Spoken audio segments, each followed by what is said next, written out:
Welcome back to the channel. Thanks for joining me for another Follow Friday.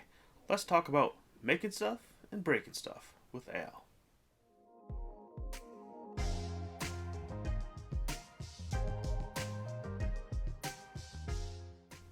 So I really think it's cool, because I think Al seems to be just a regular guy.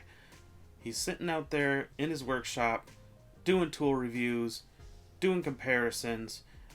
He will go through and he's got a lot of different tools that he's put head to head in different types of little competitions, and they're always really cool to see, and it's always interesting. Sometimes you could be surprised at the results.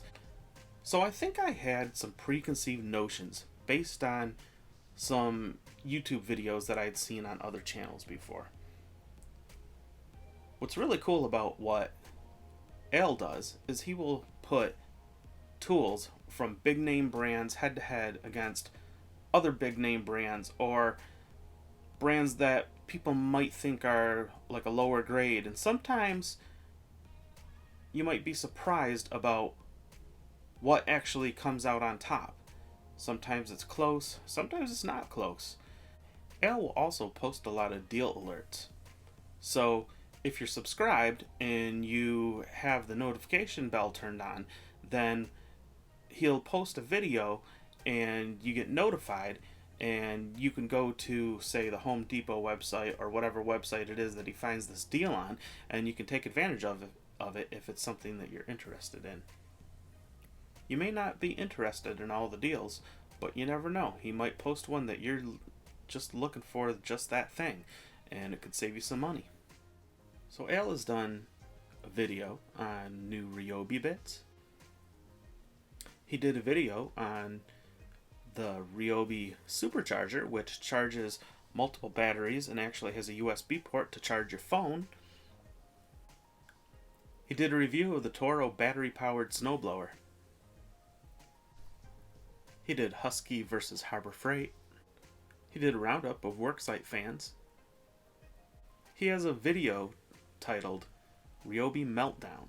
So even though you see a lot of Ryobi tools in his videos, he's not just a Ryobi fanboy.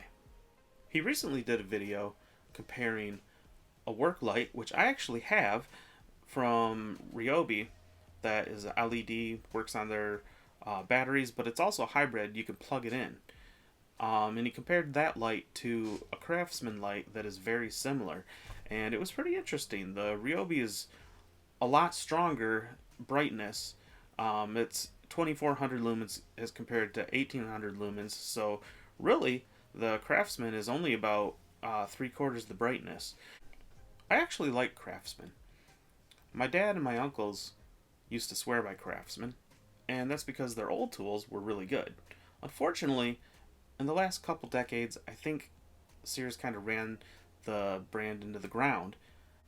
But Stanley Black & Decker bought Craftsman, and they've made a lot of promises, and I hope that they'll fulfill those promises and bring back Craftsman as an awesome brand. Now this is a bit of a tangent, but I was watching a video a while back on a different channel. I think it was called something like The Rise and Fall of Craftsman. And I really found it interesting how the Craftsman brand got to be as big as they are. So apparently what they did is Craftsman actually got a contract with some of the armed services, and during the war, I believe it was World War II, they would send tools over, and the soldiers over in the war would be using Craftsman tools. They got to know them, got to like them, and when they came home, guess what they bought? So I really think that was a smart move on the part of Craftsman in the early days. My uncle told me a story about having to fix a plane engine in mid-flight. I can't imagine that kind of stress. So as I said, making stuff and breaking stuff with Al is a really cool channel. He does a lot of interesting videos that can save you money, can save you time, and I really recommend checking it out if you're into tools. Plus, if you've seen the South Park episode about Russell Crowe, it just makes me laugh because the name reminds me of the little song that they were doing on that episode. The making stuff and breaking stuff just reminds me of making movies and making songs and fought around the world. So now that I've scared you off with my singing, I just want to say thanks again for joining me for another Follow Friday. I hope you have a good day. See you next time.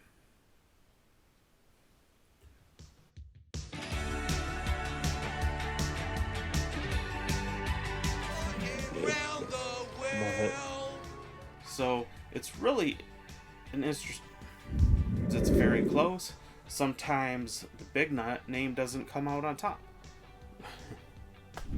Looking and you compare the performance of a tool and then compare the price, it can be. It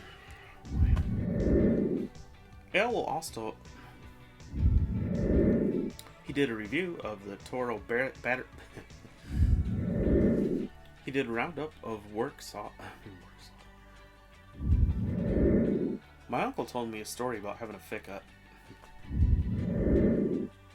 Plus, if you've seen the